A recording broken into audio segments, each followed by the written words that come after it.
A big thanks to Bernhard for sponsoring this episode. Look at this monster brisket. It's a super XXL version of a brisket. 15 kilograms, absolutely insane. Now of course, when this video is done, you're gonna need the recipe in the description how you need to do this. So that's why we have our website, pitmasterx.com. This thing is an absolute monster. It weighs 15 kilograms and I kind of picked it up by accident because I was visiting a meat processing plant in Van der Zee yesterday and it was freaking awesome. They had the most beautiful local cows hanging there, half sides, and I was looking at them and we were talking about it and like all of the inspiration came to me and I was thinking, wow, what if we make the biggest brisket out of there that we ever had?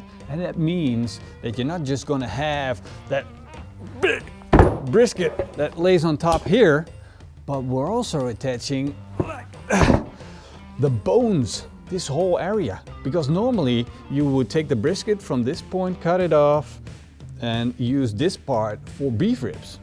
But now we got the whole thing attached. And the butchers at Van der Zee were so kind to just take that out of the carcass for me and especially cut. And that's kind of cool because they took out the breastplate already. We got only the bones and the brisket. So this is gonna be good. Let's trim this up. I'm starting off by taking off the hard fat at the bottom of the ribs because that's not gonna do anything for a brisket. I'm trying to leave the main membrane on as much as possible because it just keeps the ribs together. Then I see some cartilage still sitting here and there's some surface. Most of it's out. The butcher took that out while he was removing the breastplate. And now we have a big chunk of fat laying here. This can go as well. Let's shave that off. And the brisket is pretty cold, so it's quite hard to get through that fat. Now that we only have a thin layer of fat left, I'm gonna let that sit on. That's gonna render down, it's gonna taste amazing. Let's flip it around to the other side. And same applies here. Big chunks of fat, it's gotta come off.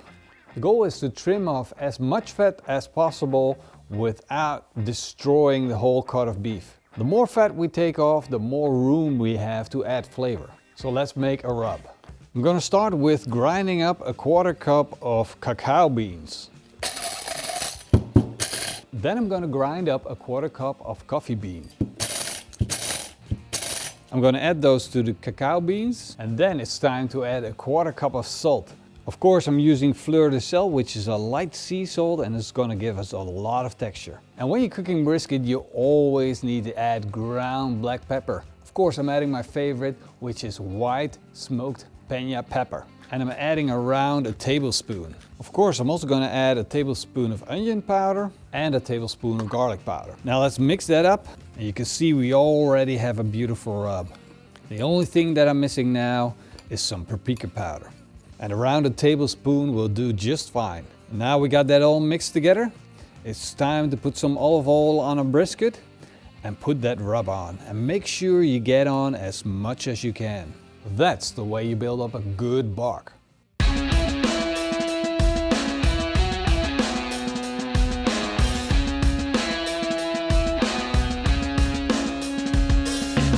I started up my Bernhard flint, my pellet smoker, and now it's time to put the brisket on. Look at this giant. Like, I can barely make it fit. Look, it's almost like it was made for this barbecue. It's like, all right, we have maybe one hair of room left over there, and the rest is totally filled up. Now when this brisket starts cooking, of course it's gonna shrink down and it's gonna be more reasonable size for this barbecue, but you gotta think about these things. I almost had to cut a piece off, and that will be a shame. But we got the whole thing on, and we're going to let it smoke at a temperature of 140 degrees Celsius.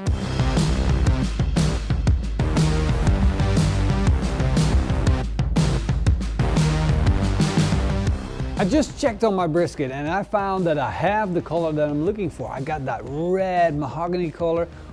Then I know that my brisket has been smoked enough. And now I want to worry about the inside. So I'm going to wrap it up. Now normally I would be using butcher paper, which is perfect. It will protect your crust and it will make sure that it's still crunchy. So that's why this is my preference, except for This time this brisket isn't like a normal brisket, and my expectations is that this little piece of paper is not going to do the job. That's why I'm gonna choose aluminum foil. And I have this super extra thick, heavy duty aluminum foil. So I'm gonna use that to wrap my brisket in. This way I have a better chance of persevering the brisket, making sure that it stays moist and juicy. And the extra bonus with wrapping in aluminum foil is that you're making an airtight seal in which everything will cook almost at the same speed. Whereas with paper you will lose a lot of moisture and a lot of temperature, and things tend to cook less evenly. So I'm gonna wrap this up, try and make an airtight seal, and then I'm gonna place it back on the grill.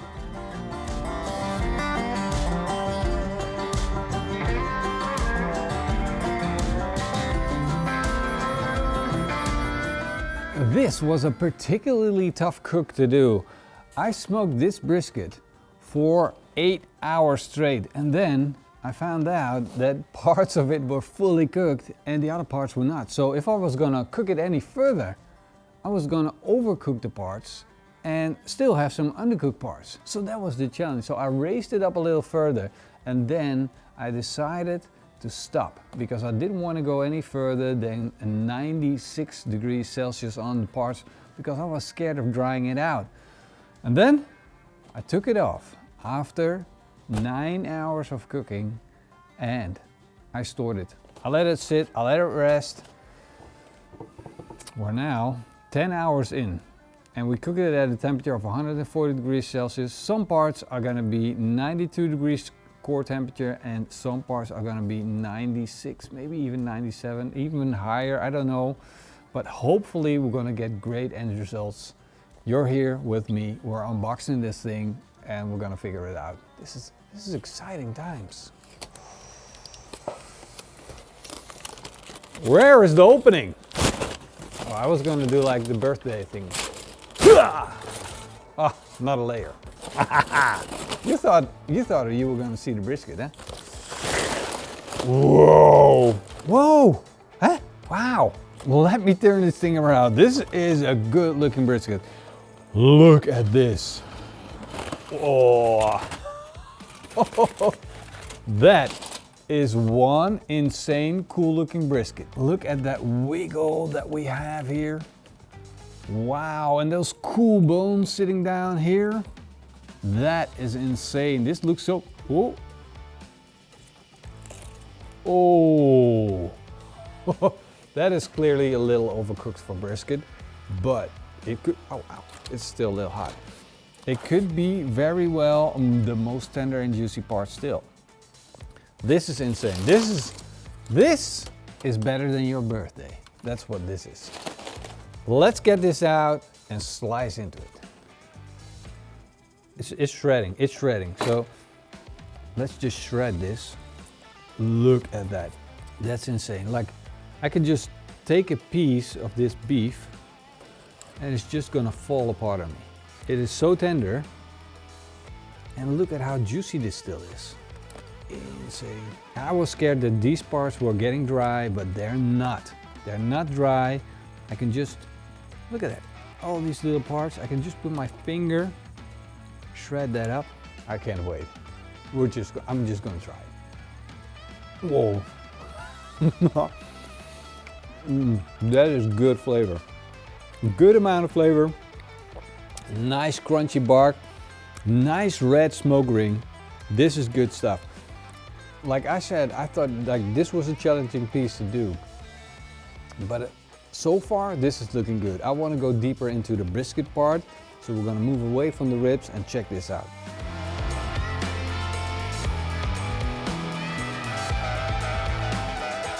Now I want to check on the other side because there's a part there that actually does not really belong to the brisket. This part right here, you see the grains running down the side, and there's a big fat cap running here. So this, if you buy a brisket, this is where the brisket starts. This part is just bonus. We're getting this as an extra. Now I'm going to separate that from the brisket. And that's why it's so monstrosity big, like super XXL, because we got all kinds of parts on that are freaking amazing that you otherwise wouldn't have. Look at those juices running. I'm gonna try and lift it up for you so you can actually see. Look at how juicy that is. And that was sitting right here. So I'm gonna take off a slice, if we can, if it doesn't fall apart too much. Let's take a look. Beautiful smoke ring. Now you got me sneak peeking. I do apologize. I was testing that part. I agree. It's like totally cheating right here. This is not what we normally do, but now I do. So we got good ribs. We got the good bonus part. And now, right here, we got that brisket. So let's take a look at that brisket. Wow. Look at how good that looks. That is juicy.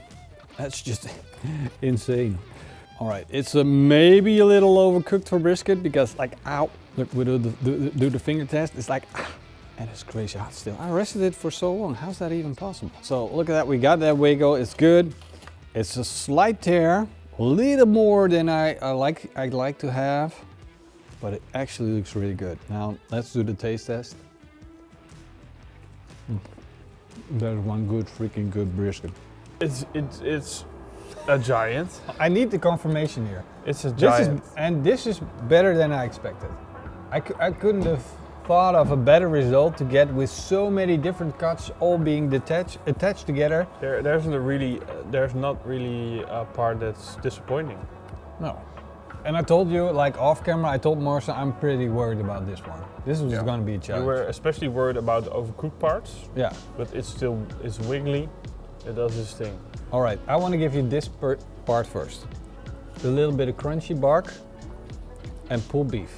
Oh, I must say the bark looks really, really good. Magnificent. That's good, right? Yeah. That's like the bonus part. That was the bonus part. Now pick yourself a piece of the ribs. Whoa.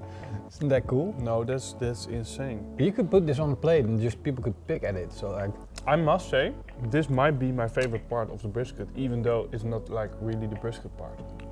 But having this as a bonus, this is the real bonus part for me. I'm gonna get a piece with some bark because we got some brisket with bark. Okay, now you got one with bark. I kind of like the structure in combination with that bark. It's like a light bark, well, light in flavor. I feel like this is a brisket that's really easy to eat. Somehow this is really easy to eat, and we have seen briskets that are looking beautiful, but are just like heavy. You can only eat one bite or one slice and then you're full. Yeah. This is the difference between this cut and cuts that we had before. Yeah. So we have Wagyu briskets, we got Black Angus, grain fat, and they're super fatty. And this one was super fatty as well. Yeah. But this is like a local cow from here. It's like a regional cow. This is why Morrison and I were getting to the point where we're thinking more of what can we do with this after the video's done. Yeah. Then what are we gonna? We're not making brisket for briskets. We're making brisket for leftovers. Yeah. Yeah. Now every time Roel has a brisket leftover, I'm raising my hand. I'm getting that brisket leftover. Get that brisket. Get your brisket. How to do this is in the video description. There's a link to the website, and there you can find all the ingredients, all the details, everything written down for you.